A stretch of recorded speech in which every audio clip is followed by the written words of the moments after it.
Bismillahirrahmanirrahim. Assalamu alaikum. Welcome to Education Talks. This is Shahid Raza, Assistant Professor, University of Education, Lahore. Today we are going to discuss about another pioneer in education and that is Rousseau. इनके नाम के हवाले से मैं आपको बता दूं सबसे पहले कि इसको कैसे प्रोनाउंस किया जाता है. तो इसको प्रोनाउंस किया जाता है करेक्टली जॉन जैक रूसो, लेकिन अगर इंग्लिश में हम प्रोनाउंस करें तो हम कह सकते हैं जॉन जैक रूसो. तो 1712 में इनकी डेट ऑफ बर्थ है और जब इनकी डेथ हुई तो वो ईयर है 1778. स्विस बॉर्न फ्रेंच थ्योरिस्ट थे ये, और इन्होंने सवाल उठाया जो अथॉरिटी थी चर्च की और जो किंगडम कह लें, मोनार्की कह लें, उसके ऊपर इन्होंने एतराज़ उठाया, सवाल उठाया. और इन्होंने कहा कि जो दौलत, वेल्थ, प्रॉपर्टी और प्रेस्टीज होती है, अगर वो चंद लोगों के पास हो तो इससे सोशल इनइक्वालिटीज़ क्रिएट होती हैं. यानी माशरे में आप इक्वल राइट्स नहीं देते, फिर लोगों को महरूम कर देते हैं. तो दौलत चंद लोगों के पास नहीं होनी चाहिए, प्रॉपर्टी चंद लोगों के पास नहीं होनी चाहिए, ये उनका नज़रिया था. और इन्होंने एजुकेशनल फ़िलासफ़ी जो दी वो 1762 में दी. 1762 में एक नावल था इमाइल के नाम से, उसमें इन्होंने बात की कि तालीम कैसे देनी चाहिए. और एक्चुअली ये एक स्टोरी है फिक्शनल जो बॉय की है, यानी लड़कों को तालीम कैसे देंगे इन्फेंसी से लेके एडल्टहुड तक डिफरेंट स्टेजेस पे. इमाइल के बारे में अगर हम जायज़ा लें तो ये एक, जैसे मैं आपको बता रहा था कि ये एक्चुअली जॉन जैक रूसो ने लिखी है और एजुकेशन से रिलेटेड इसमें बात की गई है. ओरिजिनली ये जो लिखी गई थी वो फ्रेंच में थी और पब्लिश हुई थी 1762 में, 1762 में. और ये एक फ़िक्शनल कैरेक्टर है इमाइल का, बॉय का, और उसमें फ़ीमेल कैरेक्टर भी आता है सोफ़ी के नाम से. तो सबसे ज़्यादा जो बात की गई है इसमें वो इमाइल के ऊपर बात की, यानी लड़कों को तालीम देने के हवाले से डिस्कशन की गई है. और फाइनल सेक्शन जो इसका है एजुकेशन से रिलेटेड वो है लड़कियों की तालीम या वुमेन एजुकेशन से रिलेटेड, जिसमें कैरेक्टर औरतों का जो पेश किया गया है वो सोफ़ी के नाम से इसमें डिस्कस किया गया. इसके जो सेक्शंस हैं वो related to girls education and women education वो एक्सट्रीमली कंट्रोवर्शियल रहे हैं. उसके ऊपर एतराज़ात उठाए गए हैं वुमेन एजुकेशन के हवाले से, जो बातें की हैं रूसो ने. और ये एक्चुअली कहते हैं कि जो लड़कियां हैं उनको अपने हस्बैंड के ऊपर डिपेंडेंट होना चाहिए, इस तरह की बातें. तो यहाँ से क्रिटिसिज्म जो है वो इनके ऊपर किया गया है, और ये क्रिटिसिज्म 18th सेंचुरी में भी रहा और 19th सेंचुरी में भी इसके ऊपर बहुत सवाल उठाए गए हैं. अगर हम इमाइल की बात करें तो ये एक्चुअली 5 बुक्स हैं और इसमें 5 डेवलपमेंटल स्टेजेस के ऊपर बात की गई है. जो पहली 3 बुक्स हैं उसमें जो स्टेजेस डिस्कस की गई हैं वो इन्फेंसी है, चाइल्डहुड है और बॉयहुड है.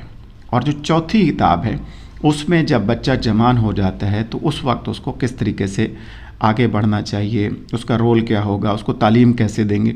और जो 5th बुक है उसमें मोस्ट कंट्रोवर्शियल बुक है ये, जिसमें मैं आपको बता रहा था कि सोफ़ी का कैरेक्टर है, जिसमें वुमेन एजुकेशन और गर्ल्स की जो तालीम है उसके ऊपर बात की गई है, यानी उनको कैसे ज़िंदगी गुजारनी है, उनको क्या करना है.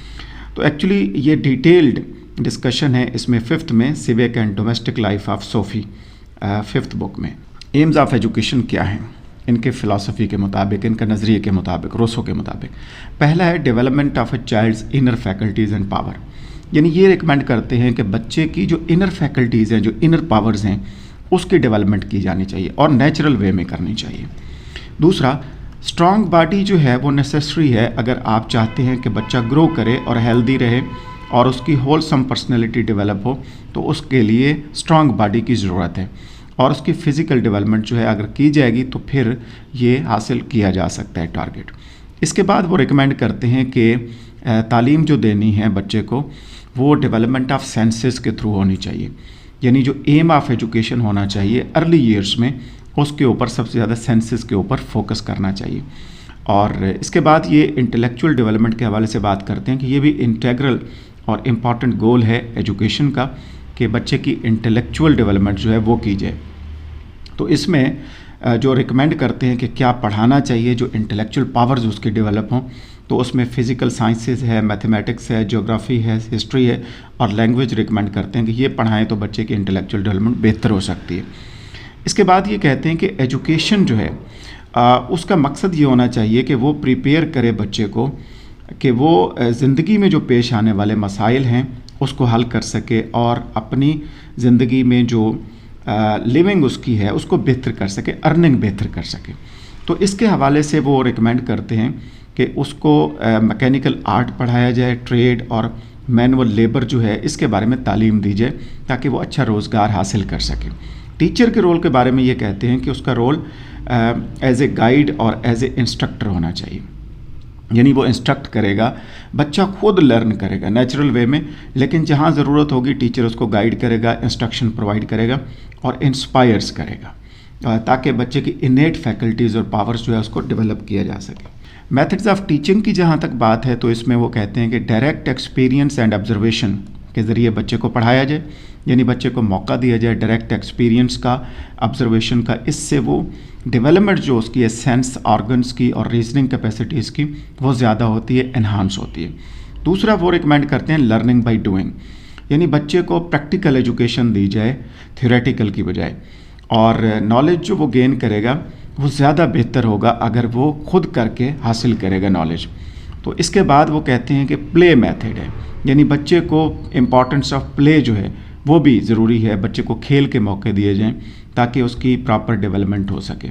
اسی طریقے سے وہ فزیکل اس کی گروتھ جو ہے، کوگنیٹو ڈیولپمنٹ جو ہے بچے کی، اس کو کیسے انہانس کرنا ہے. تو وہ کہتے ہیں پلے میتھڈ کے ذریعے بہتر یہ ٹارگٹ اچیو کیا جا سکتا ہے. اس کے بعد ہے ہیورسٹک میتھڈ. یعنی ایکسپیرینشل یا ایکسپیرینس سے تعلیم حاصل کرے وہ بچہ جو ہے، اور ٹیچرز کو ایسے اقدامات کرنے چاہیے کہ جس میں پریکٹیکلی ایکسپیرینشل یہ چیزیں اگر آپ اس میں ایڈ کرتے ہیں تو بچہ بہتر لرن کرے گا. اسی طریقے سے وہ ریکمینڈ کرتے ہیں کہ یہ میتھڈ ایکچولی اگر آپ یوز کرتے ہیں تو جو بچے ہیں وہ ریسرچر بنیں گے، ڈسکورر بنیں گے. اور ریکمینڈ کرتے ہیں روسو کہ میتھڈ آف ڈسکوری جو ہے اور پرابلم سالونگ جو ہے یہ بچے کی تعلیم کے حوالے سے بہت اہم رول پلے کر سکتا ہے. اگر ہم بات کریں کہ اوور آل اس کا انفلوئنس ان کی فلاسفی کا کیا ہے ایجوکیشنل پریکٹسز میں جو آج کل استعمال کی جا رہی ہیں، یا ہم اس سے کیا فائدہ حاصل کر سکتے ہیں، تو ماڈرن ایجوکیشن کے حوالے سے بھی روسو کے نظریات نے بہت انفلوئنس کیا ہے. اور کریکولم یہ ریکمینڈ کرتے ہیں کہ کریکولم ایسا ہو، نصاب ایسا ہو جو بچوں کی انٹرسٹ اور ان کی نیڈز جو ہے اس کو سامنے رکھ کے ڈیولپ کیا جائے. یعنی چائلڈ سینٹرڈ ہونا چاہیے. اور دوسری بات کہ ٹیچرز کو ایک اہم رول پلے کرنا ہے کہ بچوں کی انٹرسٹ کو سامنے رکھیں اور ان کی لرننگ کے حوالے سے ڈائریکٹ انٹریکشن ہونا چاہیے انوائرمنٹ کے ساتھ. وہاں سے وہ سیکھیں، انر کیپیبلٹیز اور پوٹینشیلز ان کی سامنے آئیں. اور اگر ہم یہ کرتے ہیں تو پری سروس پریپریشن ہم کر سکتے ہیں ٹیچرز کی، اور کلاس روم پریکٹس کو ہم بہتر بنا سکتے ہیں اور بچوں کو بہتر ایجوکیٹ کر سکتے ہیں. Thank you so much. Next video میں انشاءاللہ کسی اور پائنیئر ان ایجوکیشن کے ساتھ بات کریں گے. اپنا خیال رکھیے گا. اللہ حافظ.